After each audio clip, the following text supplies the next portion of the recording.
Hello dears, welcome back. ഇന്ന് നമ്മളുള്ളത് align സൂലാണ്.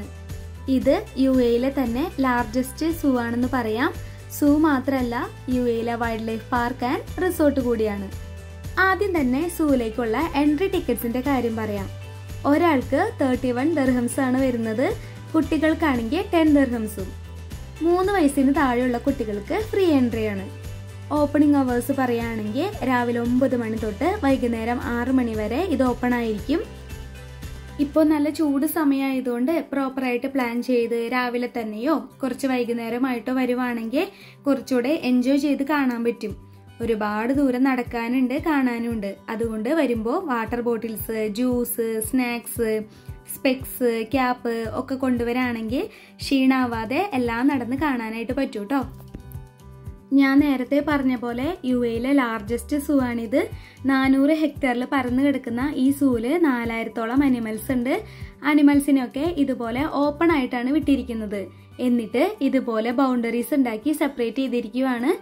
അനിമൽസിന് എല്ലാം നാച്ചുറൽ ആയിട്ട് തോന്നുന്ന പോലെയാണ് ഇവിടെ ഓരോന്നും സെറ്റ് ചെയ്തിരിക്കുന്നത്. ഈ സൂ പല സ്റ്റേഷനായിട്ട് തിരിച്ചിട്ടുണ്ട്.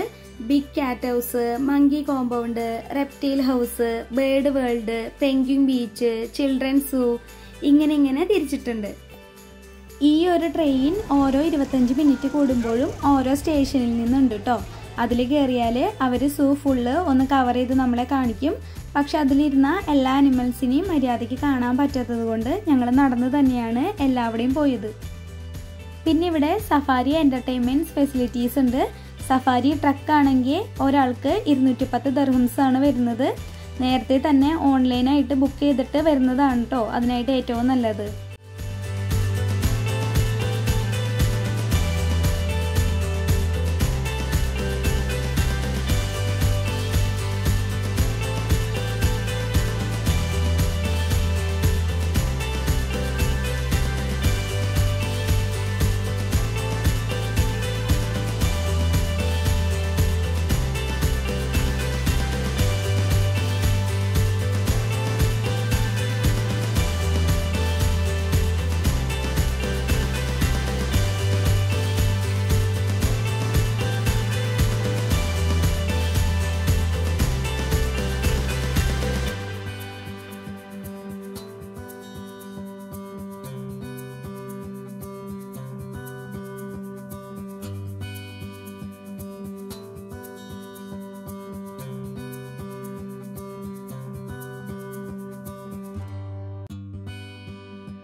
ഇതൊക്കെ കണ്ട ശേഷം ഞങ്ങൾ പോയത് ചിൽഡ്രൻസ് സൂയിലേക്കാണ്. കുട്ടികൾക്കായാണ് ഈ സൂ ഉണ്ടാക്കിയിരിക്കുന്നത്. അതുകൊണ്ട് തന്നെ ഇവിടെ മുഴുവൻ കുട്ടികൾക്ക് ഇഷ്ടമാകുന്നതും ഇണങ്ങുന്നതുമായ ബേർഡ്സും അനിമൽസും ഒക്കെയാണ് ഉണ്ടായിരുന്നത്. നമ്മുടെ നാട്ടിലൊക്കെ കാണുന്ന പോലെ ആട്, കോഴി, താറാവ്, കുതിര, മയിൽ, മുയൽ ഇതൊക്കെയാണ് ഇവിടെ ഉണ്ടായിരുന്നത്. കുട്ടികൾക്ക് ഇവയൊക്കെ ഫീഡ് ചെയ്യാനും റൈഡിന് പോകാനുള്ള ഫെസിലിറ്റീസ് ഇവിടെ ഉണ്ട് കേട്ടോ.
ചിൽഡ്രൻസ് സൂവിലെ കാഴ്ചകളൊക്കെ കണ്ട ശേഷം ഞങ്ങൾ പോയത് ബേർഡ്സ് വേൾഡിലേക്കാണ്. സൂവില് എനിക്ക് പേഴ്സണലി കൂടുതൽ ഇഷ്ടപ്പെട്ടത് ഇവിടാണ്. ഉള്ളിലേക്ക് കയറുമ്പോൾ തന്നെ UAEയിലുള്ള ആനിമൽസിൻ്റെയും ബേർഡ്സിൻ്റെയും പേരും പിക്ചറും എല്ലാം ഡിസ്പ്ലേ ചെയ്തിട്ടുണ്ട്. അതിനുശേഷം ഉള്ളിലേക്ക് കയറി കഴിയുമ്പോൾ തന്നെ നല്ല കൂളിംഗ് ആയിരുന്നു. ഒരു മാൻമെയ്ഡ് വാട്ടർ ഫൗണ്ടെയിൻ ഇവിടെ സെറ്റ് ചെയ്തിട്ടുണ്ട്. ശരിക്കും നാച്ചുറലായിട്ട് തോന്നുന്ന പോലെയാണ് ഈ വെള്ളച്ചാട്ടം ഇവിടെ ഉണ്ടാക്കിയിരിക്കുന്നത്. വെള്ളം വീഴുന്ന സൗണ്ടും ബേർഡ്സിൻ്റെ സൗണ്ടും നല്ല കൂളിംഗ് അറ്റ്മോസ്ഫിയറും എല്ലാം കൂടെ നല്ലൊരു ഫീലിംഗ് ആയിരുന്നു ഇവിടെ. ഇതിൽ ഒരുപാട് വെറൈറ്റീസ് ഓഫ് ബേർഡ്സ് ഉണ്ട്. ഇതിൽ ബേർഡ്സിനെയൊക്കെ ഓപ്പൺ ആയിട്ട് വിട്ടിരിക്കുകയാണ്. ഇവിടെയുള്ള ബേർഡ്സ് ഒന്നും പുറത്ത് പോവാതിരിക്കാനായിട്ട് റൂഫ് ഫുള്ള് കവേർഡാണ്. അതുപോലെ ട്രീ ബ്രാഞ്ചസ് ഒക്കെ സെറ്റ് ചെയ്ത് ബേർഡ്സിന് വന്നിരിക്കാനുള്ള സൗകര്യമൊക്കെ ഉണ്ടാക്കിയിട്ടുണ്ട്. ഒരു കാടിൻ്റെ ആംബിയൻസ് ആണ് ഇവിടെ ഉള്ളത്.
ഇൻഡോർ സ്പേസിൽ നിന്ന് അടുത്ത എൻട്രൻസ് പെൻഗ്വിൻ ബീച്ചിലേക്കാണ്. ഇവിടെ നല്ല ഭംഗിയായിരുന്നു. ഒരുപാട് പെൻഗ്വിൻസ് ഒക്കെ ഉണ്ടായിരുന്നു. പെൻഗ്വിൻസ് കുറേയൊക്കെ അവിടെ ആക്റ്റീവായിട്ട് നീന്തിയും നടക്കുന്നുണ്ടായിരുന്നു. കുറേയൊക്കെ കരയിൽ കയറി നടക്കുകയും ഇരിക്കുകയൊക്കെ ചെയ്യുന്നുണ്ടായിരുന്നു. പെൻഗ്വിൻസിന് വേണ്ട പ്രോപ്പർ ക്ലൈമാറ്റ് അതിനുള്ളിൽ അവർ സെറ്റ് ചെയ്തിട്ടുണ്ടായിരുന്നു. പിന്നെ വീണ്ടും പുറത്തെ കാഴ്ചകളൊക്കെ കാണാൻ ഇറങ്ങി. അപ്പോൾ ഇത്രയൊക്കെ പറയാനുള്ളൂ. ഇനിയുള്ള കാഴ്ചകളൊക്കെ നിങ്ങളൊന്ന് കണ്ടിട്ട് വായോ.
അപ്പോൾ സൂവിലെ കാഴ്ചകളൊക്കെ കണ്ടില്ലേ? വീഡിയോ ഇഷ്ടപ്പെട്ടു എന്ന് വിശ്വസിക്കുന്നു. വീഡിയോ ഇഷ്ടപ്പെട്ടെങ്കിൽ മറക്കാതെ എൻ്റെ ചാനൽ ഒന്ന് സബ്സ്ക്രൈബ് ചെയ്ത് സപ്പോർട്ട് ചെയ്തേക്കണേ. ഇതുപോലത്തെ UAE വിശേഷങ്ങളും കാഴ്ചകളുമായിട്ട് അടുത്തൊരു വീഡിയോയിൽ കാണാം. അതുവരേക്കും ബൈ ബൈ. Thank you.